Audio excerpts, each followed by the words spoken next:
Isang mapagpalang umaga sa ating lahat, mga kapatid ko kay Kristo, mula sa Dasulindra Morning Devotion. Isang kagalakan na muli tayo ay makapagbulay-bulay sa salita ng Panginoon sa mga ilang minutong pagbubulay-bulay ng mga salita ng Panginoon upang papurihan at samahin ang ating Panginoong Hesukristo. Ang ating pagbubulay-bulayan ngayong umaga, maulang umaga ng Lunes, ay matatagpuan sa Salmo o Awit, Kapitulo 100, talatang 2. Awit, Kapitulo 100, talatang 2. Ito ang sinasabi: maglingkod kayo na may kasayahan sa Panginoon. Magsulapit kayo sa Kaniyang harapan na may awitan. Pinagpala na po tayo, pagkabasa at pagkarinig sa salita ng Panginoon. Tayo po ay manalangin. Ama naming Diyos na makapangyarihan sa lahat, maraming pong salamat sa isang maulang umaga na iyong ibinigay sa amin.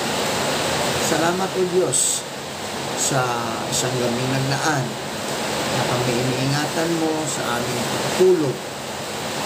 Maraming salamat, Panginoon, sa muli mong pagising sa amin. At sa umagang ito, Panginoon, aming inilalapit sa iyo ang iyong mga anak na magsisipasok sa kanilang mga trabaho. Ingatan mo sila, o Diyos, hanggang sila ay makarating sa kanilang mga trabaho. Gayun din po, Panginoon, sa mga mag-aaral. Magsisipasok dahil opening na po ng classes ngayon ang lahat ng mga paaralan dito sa aming bansa, sa Pilipinas. Wala elementary hanggang college. Ingatan mo ang bawat mag-aaral at sila, o Diyos, ay ligtas dahil madulas ang daan, ulan. O Diyos, tawakan mo po ang bawat isa upang ligtas sila sa kanilang pagpapatan. Marami po rin, o Diyos, ang mga kapatid namin may mga karamdaman. Patuloy mo po silang pagalingin sa mga karamdaman na kanilang alay. Pagalik mo ang mga latas na nawala dahil sa mga karamdaman. Kami nilalang sa Panginoon ang bawat pamilya, pinupuri at pinasasalamatan ka namin sa iyong walang hanggang pagmamahal na siyang nagbubukod sa amin bilang mga anak. Maghari ka nawa sa aming puso at hingin mo ang pag-ibig at katapatan, kapayapaan at kasaganahan ang ating tahanan. Patuloy mo po sanang basbasan ang aming pamilya. Kapatagin mo po kami sa pagmamalit sa iyo, lalo na sa panahon ng kahinaan at pagsubo. Linapin mo po sana ang aming pamilya na ngayon ay nagdaranas ng matinding kahirapan at pagdurusa. Nawawala ng pag-asa at pagkakahiwalay dahil sa hindi pagkakaunawaan.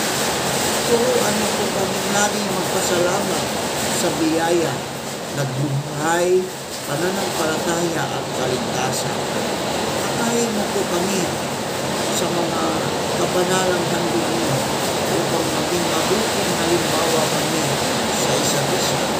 Mga pamilyang Pilipino na may takot sa Diyos, nagsisikap, nagmahalan ng wagas, naghahanap buhay ng marangal at nagmamalasakit sa aming kapwa.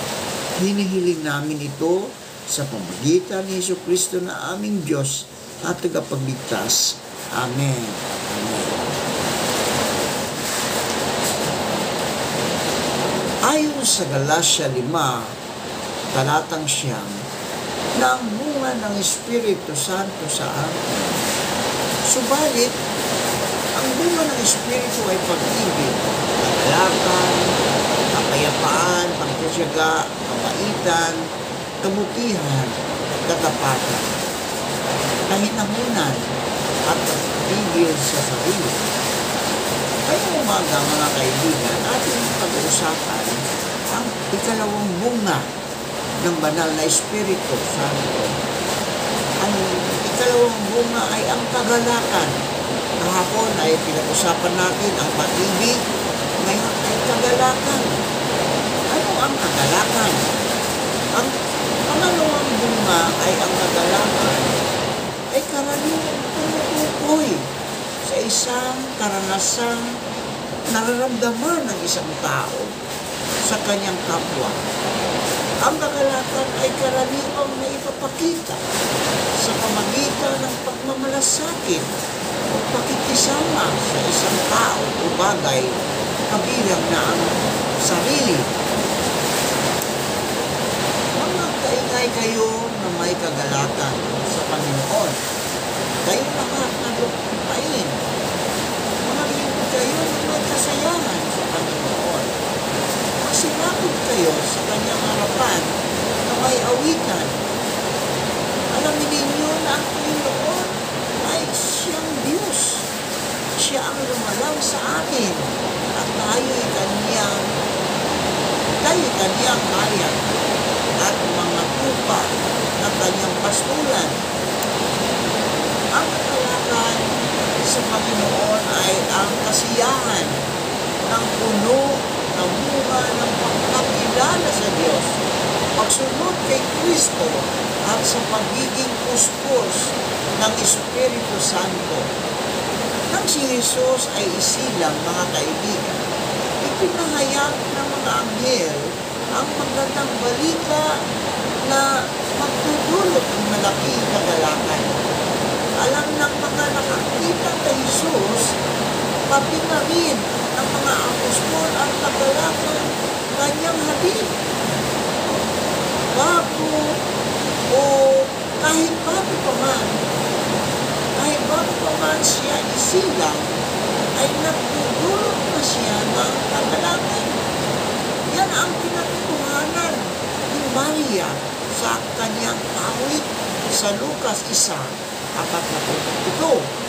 At sa pamagitan ng kanyang paggalaw dahil sa duwa, habang nasa sinapupunan pa lang siya ng kanyang ina, si Jesus ay nagpakita ng kagalakan sa kanyang ministeryo. Hindi siya magpagkait sa sarili. At unayan na, mga kaibigan, inaakusahan pa siya ng kanyang mga kaaway ng pagiging masayahin sa mga okasyon. Inilalarawan din ni Jesus ang kanyang sarili bilang lalaking ikinasal na nagagalak sa piging ng kanyang kasal. Ayon sa Marcos 2.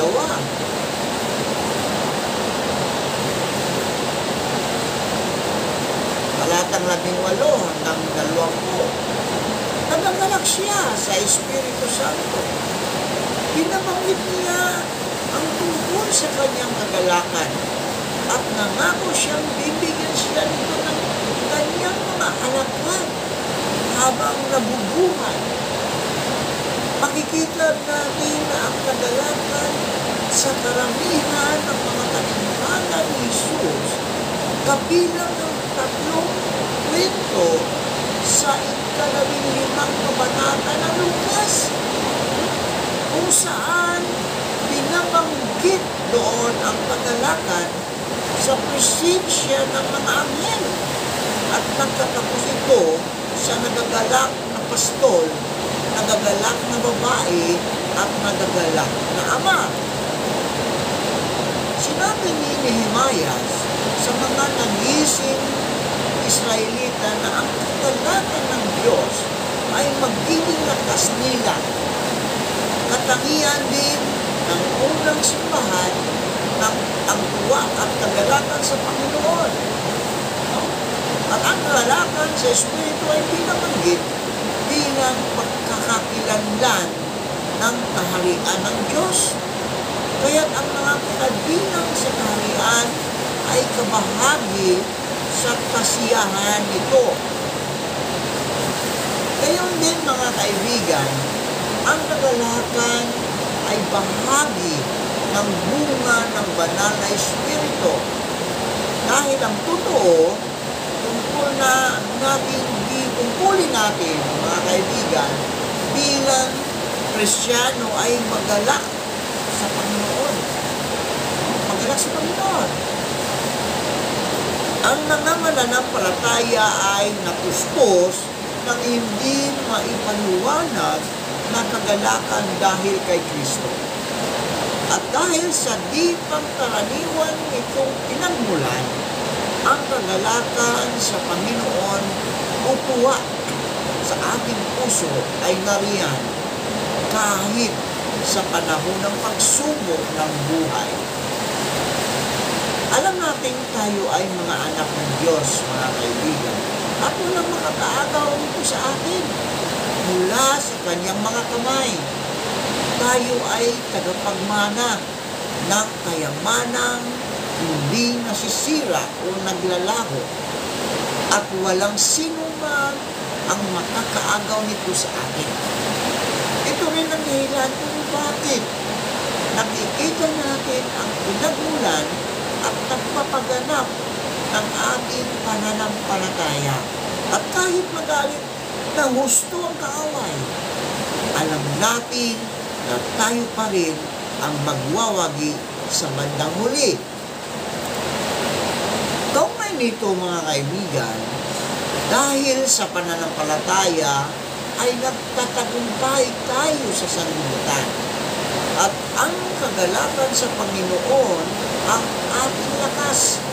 Ang mga pangit na pangyayari ay lalong nagpapatibay ng ating kagalakan sa halip na ito ay makahadang sa ating pananampalataya. Naranasan din nila ni Apostol Pablo at Silas ang kahirapan nang sila ay mabilanggo doon sa Pilipos habang nakapangaw ang mga paa. Nilabag ang kanilang legal na karapatan. Diba? Hinuli sila ng walang dahilan at pinagupit na hindi tumaan sa paglilitis.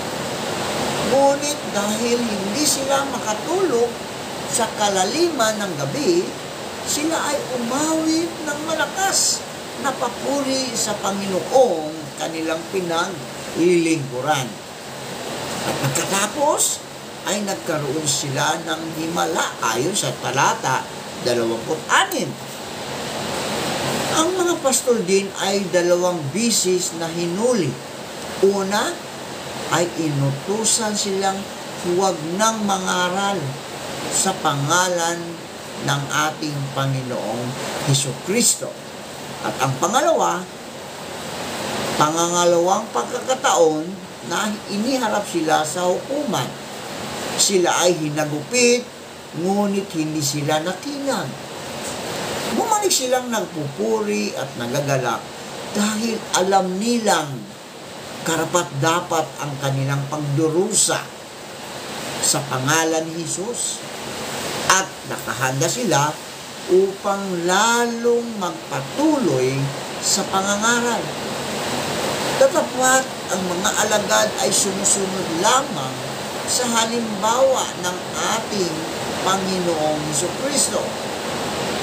Dahil sa kagalakang naghihintay sa Kanya, mga kaibigan, hindi niya inaalintana ang kahihiyan ng pagkamatay ni Jesus doon sa krus.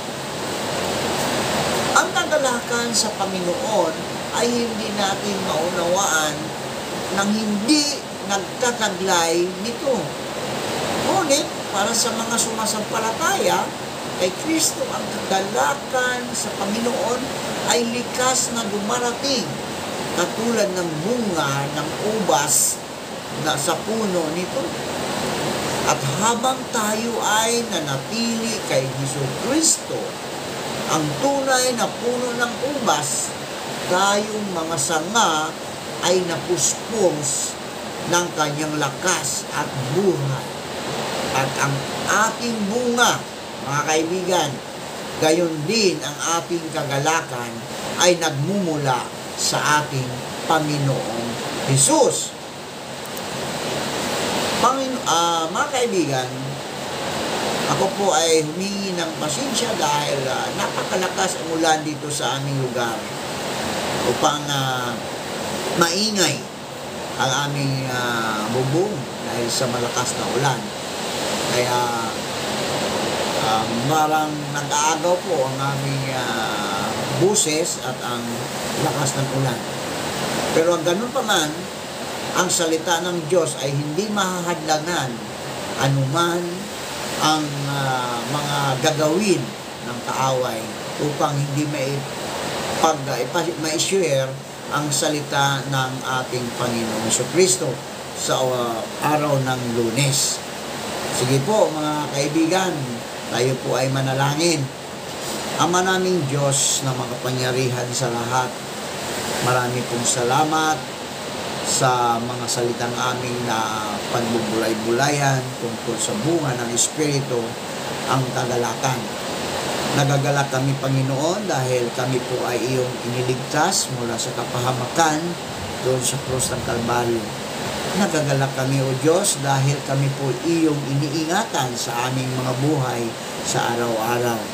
Bagamat malakas ang ulan, Panginoon, hindi po ito nakakahadlang sa aming pagpupuri, pagpapasalamat sa iyo sa umaga nito. Ikaw, O Diyos, ang aming Panginoon. Ulan lang po yon, pero ikaw ang napakalaking Diyos na aming sinasamba at sinasampalatayanan. Maraming salamat po, Panginoon. At sa umagang ito, Panginoon, pagpalain mo po ang lahat ng nakikinig sa iyong mga salita. Ingatan mo po sila, Panginoon, sa kanilang pagpasok, sa kanilang mga trabaho. Hawakan mo po ang kanilang makamay upang hindi sila mapahamak, Panginoon, dahil sa madulas na daan at maulan, Panginoon. Maraming salamat po. At Panginoon Hesus, tulad ng iyong mga alagad, kami po ay nagpapasalamat sa iyong pagtitiwala sa amin at pagtawag para maglingkod sa iyo kahit hindi kami karapat-dapat. Makakaasa po kayo, Panginoon, na hindi po namin sasayangin ang magandang pagkakataon na ibinibigay ninyo sa amin. Sa pangalan ng Ama, ng Anak, ng Banal na Espiritu Santo. Amen.